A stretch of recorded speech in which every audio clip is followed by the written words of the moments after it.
Hey guys, Mrs. B here. So this is your lesson for Friday, March 27th, your video lesson, and this is going to be the last lesson in our regression unit.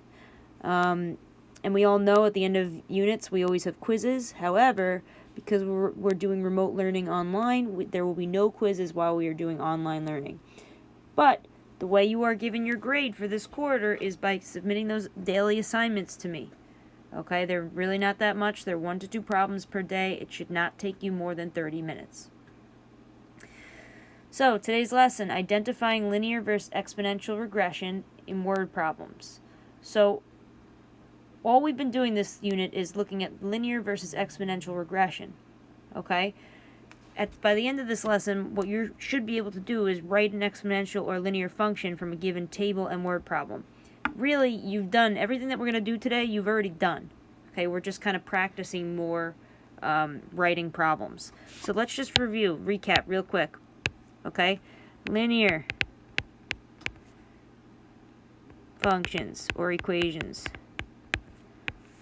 Okay, my equation is y equals mx plus b. And remember, my m stands for the slope. Okay, my b represents the y-intercept. And again, just to recall too, slope is the same thing, same term as rate, whereas the y-intercept is the same thing as the initial value. Okay, if you see initial value, you should know that means y-intercept, and vice versa. If you see slope, it means rate. If you see rate, it means slope. Okay, and we have exponential functions.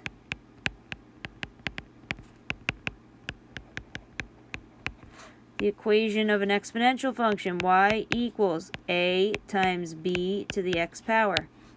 So, we have our y-intercept, or our initial value, and the b is our slope.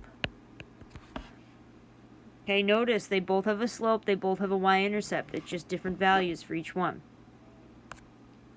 And you guys have to have this memorized. So, example 1. A researcher records the growth of the population of a yeast colony and finds that the population grows by 60,000 every year. Complete the researcher's table of data. So if I look at this table, okay, the population grows by every hour. 60,000 by every hour. So anytime I look at a table, the x value is always going to be on the top, y values are on the bottom. So 60,000 by every hour, that means each hour I'm adding 60 to my previous number. So 10 plus 60 gives me 70. 70 plus 60 gives me 130. 130 plus 60 gives me 190. And finally, 190 plus 60 gives me 250. So there's my table. I filled in the table. Part B, is this linear exponential function? Well, we talked about last lesson that we found the pattern is plus 60, right? If we are adding or subtracting in the pattern, we know it's linear. If it was multiplying or dividing, we know it was exponential. So because it's addition, we know that it's linear. Linear because we are adding by 60. Part C, write the function that models the growth of the colony's population. So we're writing the equation. Okay, we know it's a linear function, so I'm going to write down the equation for my linear function. So in order to fill in the correct numbers, I know that I'm going to replace the m and I'm going to replace the b with numbers. Okay, I'm not going to do anything to the y or the x value. So I know I need to find my m and I need to find what b equals. Well, m is easy. M is the pattern. It's the slope. We already found the pattern. The pattern was plus 60 or positive 60. Same thing. Okay. B is your y-intercept, where the line crosses the y-axis. So the y-axis, so remember, we always look for where x equals 0. And where x equals 0 is right here. And when x is 0, y is 10. That's my y-intercept. B equals 10. So now I'm just going to substitute. Y equals blank x plus blank. Right? My m is 60, so I put in 60, and my b is 10. So I put 10. And that's it. This is your equation for a linear function. Using this function, determine the population after 15 hours. Okay, hours. Is it an x value or is it a y value? Well, I see that x is hours, so we know that x equals 15.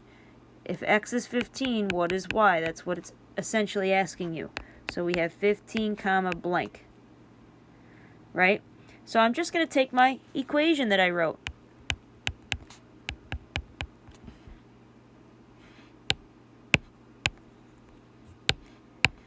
Y equals 60x plus 10.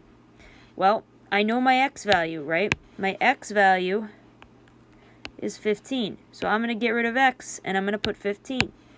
So y equals 60 times 15 plus 10. 60 times 15 plus 10 is going to give you y equals 910. So we know that after 15 hours, we have 910 yeast colonies. So after 15 hours, there will be 910 yeast colonies. Okay, and that's the answer. We found y. Example 2. A lab researcher records the growth of population of a yeast colony and finds that the population triples every hour. So this is similar, but it's a little bit different, right? Triples, the word triples means multiply by 3. So part A says complete the researcher's table of data. So every hour, I'm multiplying what I had by 3. So 5 times 3 gives me 15. 15 times 3 gives me 45.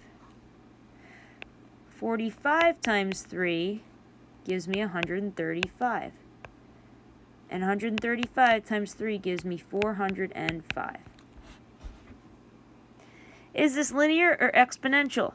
Well, in the last problem we saw that when we had addition, we would call that linear. However, now we have multiplication. Multiplication means exponential. So, exponential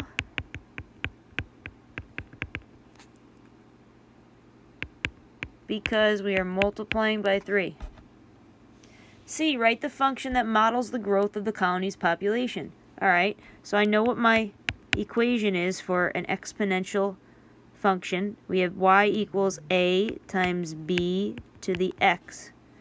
So I'm looking again for the a and the b. Well, let's start with the easy one. We know the b, okay, in an exponential function is our slope, our pattern. So I already know the pattern. The pattern is times 3. So that must be my slope. Okay? 3.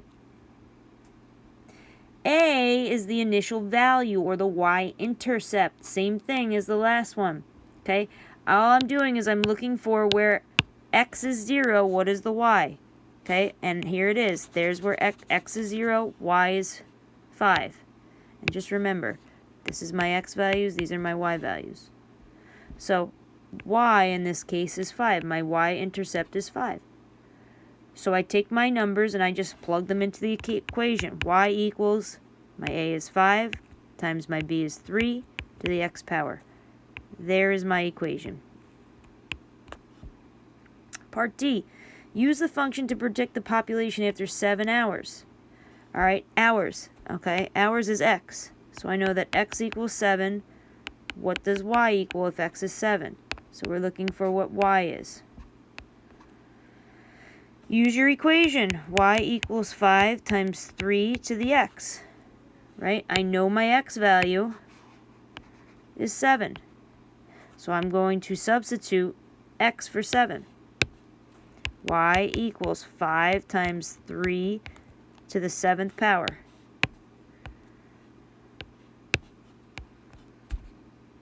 If you type it into GeoGebra just as you see it, you should get y equals 10,935 people. Let me make that a little, give myself a little more space. So, sorry, not people, yeast, colonies of yeast. After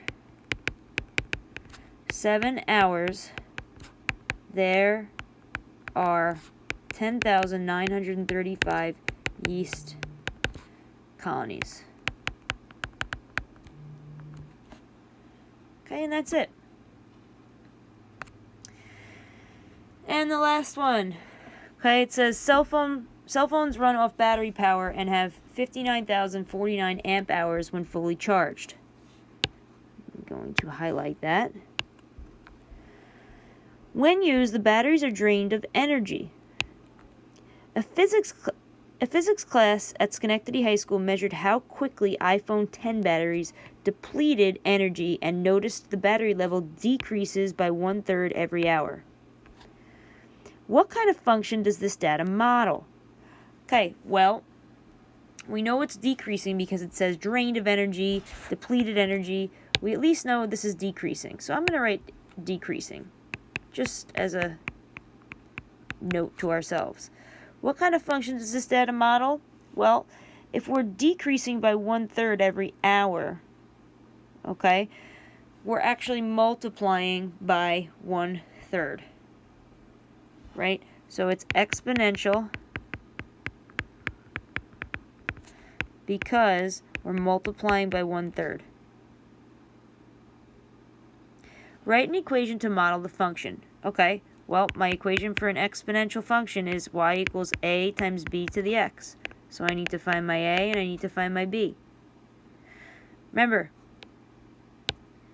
we found the pattern already. The pattern is it's decreasing by 1/3 every hour. So when I find the pattern, I know that's my slope. That's my b. And we need to find a. Okay, what is the initial value or the y-intercept? Same thing. Well, it tells you the initial value, right? The initial value is 59,049.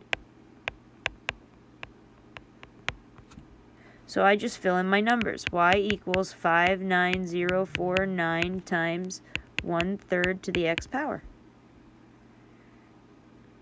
And last thing, same thing as the last problem. How many amp hours will be left after 10 hours? If x equals 10, what does y equal?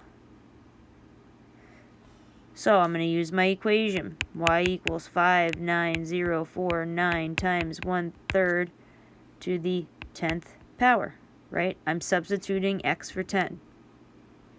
And if you type that into GeoGebra just as you see it, believe it or not, y equals 1.